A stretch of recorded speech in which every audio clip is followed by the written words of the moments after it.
کتنے خوش نصیب لوگ ہیں جن کے دن کا آغاز نماز فجر سے ہوتا ہے، اور سونے سے پہلے بھی وہ سجدہ ریز ہو کے اللہ کی نعمتوں کا شکرانہ ادا کرتے ہیں، اور جو دن خیریت سے گزرا اور عافیت کی گود میں نیند لینے کے لیے بڑھ رہے ہیں تو وہ شکرانے کا سجدہ کر رہے ہیں کہ مالک تیری توفیق سے مجھے خیریت سے یہ دن گزارنا نصیب ہوا۔ ہمارے بزرگ فرمایا کرتے تھے سونے سے پہلے 5 انگلیاں بھی گن لیا کرو، 5 نمازیں بھی گن لیا کرو۔ اگر 5 نمازیں پوری ہیں تو اللہ کا شکر ادا کیا کرو کہ تمہیں توفیق اس نے عطا کی۔ اللہ اکبر۔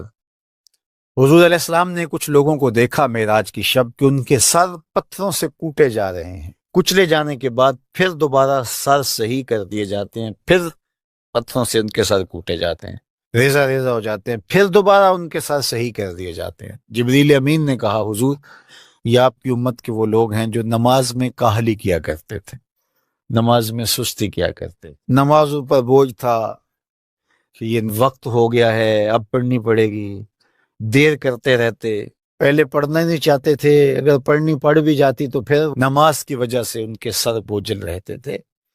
آج ان کے وہ سر کوٹے جائیں گے۔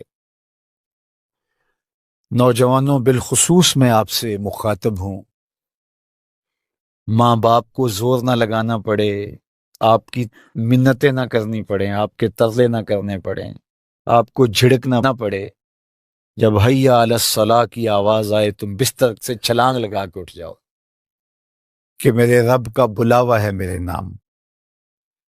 میسج ہے طلباء سے کہوں گا کہ استاد کو بیدار نہ کرنا پڑے تمہیں، جب اذان کی صدا آئے تو خود اٹھ کر کے مصلی پہ آ کے بیٹھ جاؤ کہ میرے رب کا بلاوا میرے نام آیا ہے۔ اپنے ہم عمر لوگوں سے کہوں گا طبیعت کی کمزوریوں کے باوجود رب کے بلاوے پہ مصلی پہ بیٹھ جاؤ۔ نماز کا چھٹکارا نہیں ہے، رستگاری نہیں ہے۔ زکوٰۃ نصاب پہ واجب ہوتی ہے، حج استطاعت پہ واجب ہوتا ہے، روزہ صحت کے ساتھ مشروط ہے، اگر شیخ فانی ہے یا ایسی بیماری ہے روزہ نہیں رکھ سکتا فدیہ دے دے۔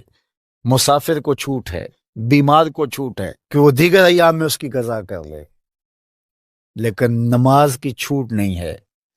بیمار ہے تب بھی پڑھے گا، صحت مند ہے تب بھی پڑھے گا، حضر میں ہے تب بھی پڑھے گا، سفر میں ہے تب بھی پڑھے گا۔ بالغ کے اوپر نماز کی کسی صورت میں بھی رخصت نہیں ہے۔ کھڑے ہو کے نہیں پڑھ سکتا بیٹھ کے پڑھ لے، بیٹھ کے نہیں پڑھ سکتا لیٹ کے پڑھ لے، اشارے سے پڑھ لے، وضو کے لیے پانی دستیاب نہیں ہے تو تیمم کر لے، حالت سفر میں ہے قصر کر لے، آدھی پڑھ لے پوری نہ پڑھے، دشمن کے مقابلے میں ہے صلاۃ الخوف کی صورت میں پڑھ لے۔ یہ نماز کا مسئلہ ہے، اتنی اہم نماز ہے۔ تو جن کے سر بوجھل رہے نماز سے، سردیوں میں ہوتا ہے اوپر نیچے نمازیں آ رہی ہوتی ہیں، ابھی عصر پڑھ کے گھر پہنچے تو پھر مغرب کی آ گئی، مغرب گھر کے پہنچے تو پھر عشاء کی آ گئی، تو کئی لوگ کہتے ہیں اے تو مولویاں نے آت چکی ایک، ابھی تو پڑھ کے آئے ہیں۔ تو کیوں شوق نہیں ہے تمہیں؟ ایک نماز کے بعد وہیں بیٹھ کے دوسری نماز کے انتظار میں مسجد میں قیام کرنے والا، اللہ اکبر، فرشتے ناز برداریاں کرتے ہیں۔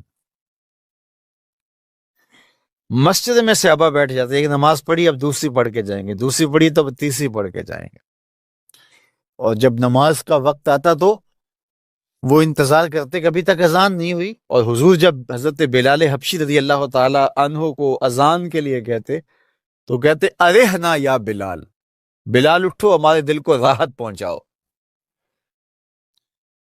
آنکھوں کی ٹھنڈک قرار دیا نا نماز کو، جعلت قرۃ عینی فی الصلاۃ، میری آنکھوں کی ٹھنڈک نماز میں رکھی گئی، تو یہ دل کا قرار ہے، راحت قلب محمد ہے صلی اللہ وآلہ وسلم۔ اللہ اکبر، یہ معراج کا تحفہ خاص ہے جو ہمیں نصیب ہوا۔